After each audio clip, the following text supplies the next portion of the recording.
Assalomu alaykum hammaga. Hormanglar, charchamayapsizlarmi? Xo'p, odatdagidek 5Hz bilan boshlamoqchiman. 5Hzdan yangi chiqqan 100 minglik akkauntdan xabaringlar bor.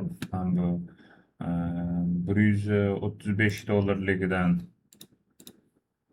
yozgi Summer Plan dasturidagi mana bu 149, bu $134 tushadi. Bundan ikkita olishingiz mumkin. Keyin $179, bu $164 tushadi Musofix promo kodi bilan. Bundan ham ikkita olishinglar mumkin. Umumiy bundan ikkitadan 4ta. Keyin mana bu Growth dasturida 100 minglik bor. U bir etap. Qonun qoidalari ham ko'rsatib o'tilgan. Ya'ni faqat 10% qilsangiz bo'ldi. Umumiy kunlik yo'qotish 3%, umumiy yo'qotishingiz 6% faqat. 6% yo'qotishingiz kerak emas.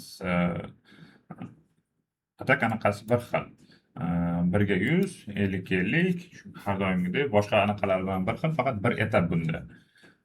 Bundan ham ikkita olsanglar bo'ladi. Buni narxi $249, 10% nima bilan? Skidka bilan $230, $224 qanchagadir aylanadi. Bundan ham olsanglar bo'ladi. Ya'ni umumiy sizlarda 5Hz o'zidan hozirgi arzon akkauntlardan 700 ming olish imkoniyati bor. Ya'ni bundan mana bu Hypergrowthdan ikkita, bundan ikkita, mana bu Summer Plan'da o'zidan 4 ta olsanglar bo'ladi. Umumiy o'shanda 6 ta. Odatdagi mana bu anaqasidan ham olsanglar bo'ladi $545 ga. U ham bunda hech qanaqangi anaqasi yo'q. Ismi nima? Konsistensiya yo'q. Bundan ham olsanglar bo'ladi. Umumiy 700 ming qilinsa bo'ladi. Xo'p, endi nimaga o'tmoqchiman? Analizga keladigan bo'lsak, bugun DXY o'zini low nuqtasiga tushishni kutyapman. Chunki 4 soatlikda, kunlikda qaraydigan bo'lsak, adashmasam 4 soatlikda mana bu yerda bor edi boyagida. Mana bu lowni yechish kerak. Lowni yechgandan keyingina tepaga harakatlanishni kutyapman DXYda. Xo'p, bu holatda paralar nima bo'ladi? Paralar GBP/USD где-то 250-300 atrofiga kelishi kerak bo'ladi. Mana 250-300 atrofiga keladigan bo'lsa, maksimumni belgilaymiz. Buy side'ga ataka qilish kerak bo'ladi shunda. Ya'ni 250 lar adashmasam bir ideal nuqta bo'ladi. Mana bu yerda 1 soatlikda ham BPR bor, 4 soatlikda BPR bor. BPR nuqtalarni ideal hurmat qilib keyin ketish mumkin deb turibman. Endi dal ketmasa bundan, lekin bayga harakat qilib ko'rmoqchiman, o'zining kechaga yasalgan bay nuqtasigacha. Undan keyin esa men buni yechadigan bo'lsa, keyin selga harakat qilib ko'rsak bo'ladi SMT lar bilan birgalikda. Euro USD esa где-то 350-300 atrofidan bundan ham bay ko'ryapman. Bay chiqadigan bo'lsa, xuddi shunaqangi holatda, faqat uning borar nuqtasi sifatida sal uzoqroq nuqtani ko'ryapman. Ya'ni hozir uji trend bayga aylanganday bo'lyapti kechagi harakatdan keyin. Lekin men bu bay saytlarni olguncha baribir bay yurib berish kerak. Dars yurmasa ham o'ldim deganda men bu o'zining bay saytiga harakatni davom ettirib qo'ysa kerak deb o'ylayapman barlarni. Xo'p, tillarda bugungi ideyam yo'q. Nasdaq haqida gapirib o'tib ketsam, Nasdaqda ham ikki xil ideya bor. Xo'p, birinchisi mana bu yerda ikkita BPR nuqtalarimiz bor 1 soatlikda. Birinchisi buy ideya.